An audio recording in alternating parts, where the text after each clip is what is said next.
guys, it's Trina and this is my December reading wrap-up, the last wrap-up of 2015. So what I'm doing for my shout-out this month is not a new find channel, but channels that I've gotten to know a little bit better. The first one is Sylvia from the channel Wish Fulfillment.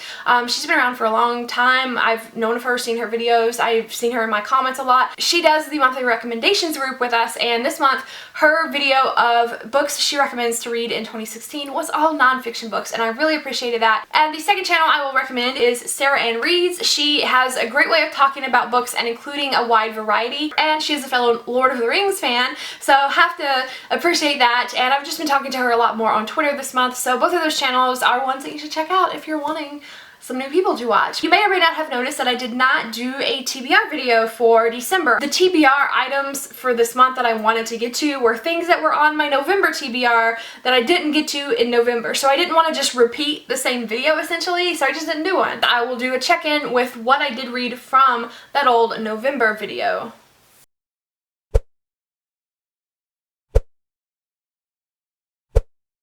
So I did get to the 3 things that were rolled over from November. In total, I read 10 things this month. Let's start with the Percy Jackson and the Olympians series by Riordan. I did finish the last 3 books in this series this month.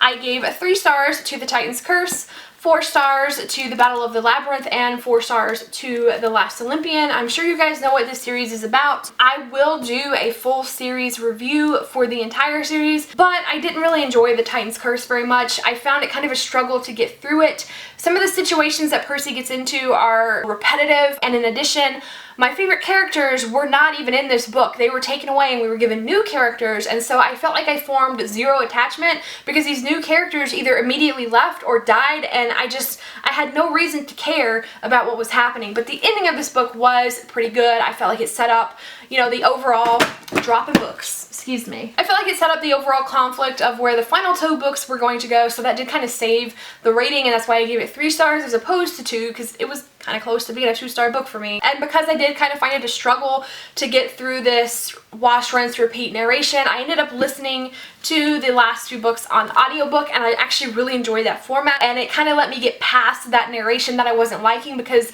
this narrator just kept going. It kept the action going, the pacing going, instead of me getting bored and stopping. So I was able to push through in that way. However, the acting choices of the narrator were quite ridiculous. Like, Luke sounded like a beach bum and Annabeth sounded like a valley girl. That's not the picture I have of Annabeth, but I think for kids in the target audience for listening to these books probably would really enjoy the voices. But I still really enjoyed listening to the story. I did like how the books ended up. I gave both of these 4 stars. The next book I read this month was Happily Ever After by Kiera, which is a collection of novellas and kind of deleted scenes and an extra epilogue, just bonus content for the selection series. There are 4 main novellas in here. The Queen, which is the point of view of Queen Amberly during her selection. The Prince, which is Maxon's point of view. The Guard, which is Aspen's point of view. And The Favorite, which is Marley's point of view. We also get 4 deleted scenes. 3 are from Celeste, 1 is from Lucy, and then there's an extra epilogue. There's also a map and illustrations in this book. I have read some of these novellas previously, but some of these were new to me, and I really enjoyed Marley's novella, The Favorite. I do think that if you are a fan of the series that you would probably really like this one, so I would recommend picking it up if you like the main series. The next thing I rated 4 stars this month was A Dance with Dragons by George R.R. Martin, which I finally finished, and I did listen to the majority of this, basically like 90% of it, on audiobook. I did read Feast for Crows and Dance with Dragons in their chronological order. I'm really glad that I did that because I think I would have really not liked A Feast for Crows without having any of these characters' perspectives. So I really liked the chronological order, and I'll put a link down below if you want to know which reading order I used. I stand by what I said about these books last month. I feel like the writing has gotten a little bit lazy.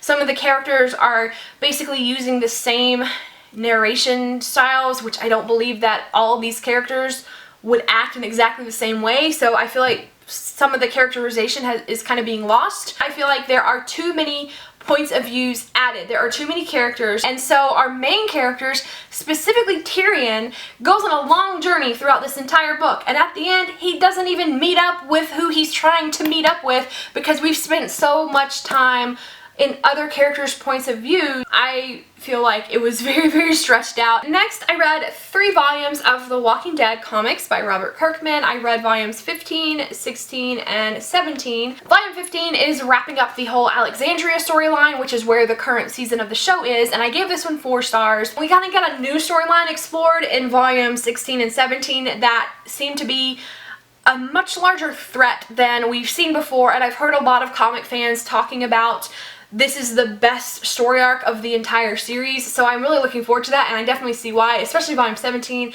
Man, this one was brutal. Some bad things are happening, but like I'm really interested to see how is that going to play out, because I'm so interested in this series and just wondering about how real people, flawed people, how would real people react in situations like these. So I love seeing their reactions. As awful as some of the things play out, I still really love it. So I gave these 2 5 stars. Next, I read Winter by Marissa Meyer, which is the 4th and final book in the Lunar Chronicles series, which is a series of science fiction fairy tale retellings. Winter is a retelling of the classic story of Snow White. I really, really enjoyed this as a series finale. I think that it did what it had to do.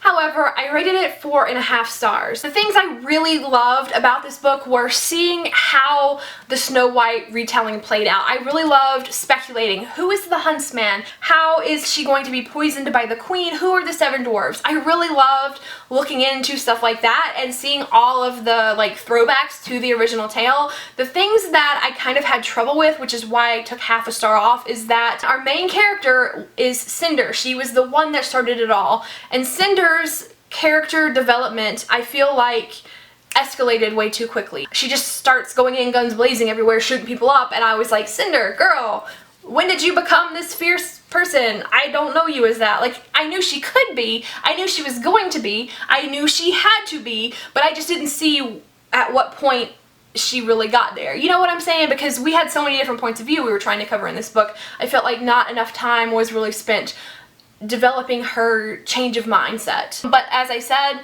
she had to do those things. That's where the story had to go. So it's not really a fault. I'm just nitpicking, I guess. I don't know. I definitely did not dislike it. I'm going to have a full series review up on the Lunar Chronicles series, hopefully again within like a month or so. And finally, the last book I read this month was NIMONA by Noelle Stevenson. This actually was originally a webcomic, and it won an award as a webcomic, so this is the book I'm counting as an award-winning book for that challenge from my November TBR. This is a graphic novel about a girl named NIMONA who is a shapeshifter, and she applies to be the sidekick to the realm's most feared villain. The villain is Ballister Blackheart, and I loved seeing his relationship with NIMONA. My favorite thing about this graphic novel was the way that it explored what is a villain and what is a hero, because even though Ballister is cast as the villain, he has a heart, and I love seeing how he struggles with doing these evil things,